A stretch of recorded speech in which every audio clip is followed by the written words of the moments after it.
हमारे साथ मध्य प्रदेश के पूर्व मुख्यमंत्री शिवराज सिंह चौहान है। सर, जो हमारे एग्जिट पोल कह रहा है कि 3 सीटें तक कांग्रेस जीत सकती है, अभी सिर्फ एक थी मध्य प्रदेश में 29 की 29 सीटें भारतीय जनता पार्टी जीतेगी।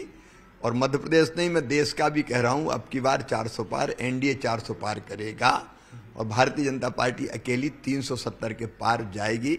नरेंद्र मोदी जी देश का विश्वास है और उस विश्वास पर ही लोगों ने श्रद्धा व्यक्त की है। जी सर, लेकिन जो आंकड़े जो कह रहे हैं, हालांकि वो 29 की 29 स्वीप भी कर सकती है, लेकिन आंकड़ों में एक अनुमान जो जताया जा रहा है कि 3 सीटें, आपकी नजर में वो 3 सीटें कौन सी हो सकती है? नहीं, मेरी नजर में कोई भी नहीं है, क्योंकि हम जीत रहे हैं भारी अंतर से कोई भी सीट। तो कोई क्लोज फाइट वाली सीट भी मैं नहीं मानता मध्य प्रदेश में। कि नकुल नाथ की सीट भी आप नहीं छोड़ रहे हैं?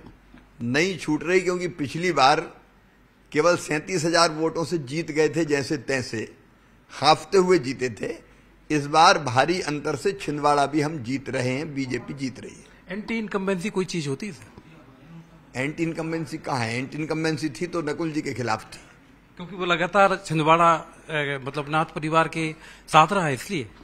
निश्चित तौर पर सर, इस पूरे चुनाव में जैसे अभी आंकड़े आ रहे हैं एग्जिट पोल के अलग अलग, लेकिन साउथ में भी ऐसा बहुत ज्यादा बीजेपी तो बीजेपी तो केरला तक में ऐसा दिख रहा है कि गेन करेगी।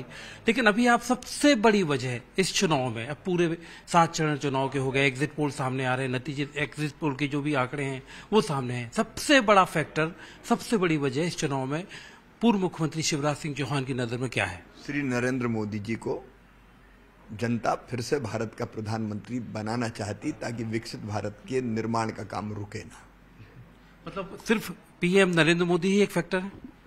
जी हाँ। मोदी की गारंटी सर? मोदी की गारंटी पर ही, गारंटी से लोगों ने विश्वास किया है। गारंटी की गारंटी, मोदी की गारंटी। जी। तो ये देखिए, शिवराज जी भी अपनी तरफ से पूरी तरह से विश्वास जता रहे हैं कि मध्य प्रदेश में 29 सीटें, और हर हाल में जो एक नारा है बीजेपी का, इस बात पर यकीन जताते हुए कि अब की बार 400 पार, यानी बीजेपी 400 के उस आंकड़े को पकड़ेगी। विदिशा तो वैसे भी आप पहले भी जीत चुके हैं कई मरतबा, और विदिशा फिर इस बार आपको यकीन होगा, उम्मीद होगी, विश्वास होगा कि आप जीतेंगे। तो दिल्ली में आपकी जिम्मेदारी क्या होगी? सांसद रहूंगा, वो पक्का है। बाकी पार्टी जो काम देती है कार्यकर्ता के नाते, वो हम लोग करते हैं। लेकिन सर, ऐसी बात आ रही थी कि आप जाएंगे तो एक महत्वपूर्ण जिम्मेदारी दिल्ली में मिलेगी। हर जिम्मेदारी महत्वपूर्ण है, सांसद भी कम महत्वपूर्ण जिम्मेदारी नहीं है। जी, विदिशा से चुनाव जीतने की स्थिति में शिवराज जी कह रहे हैं कि वो सांसद रहेंगे।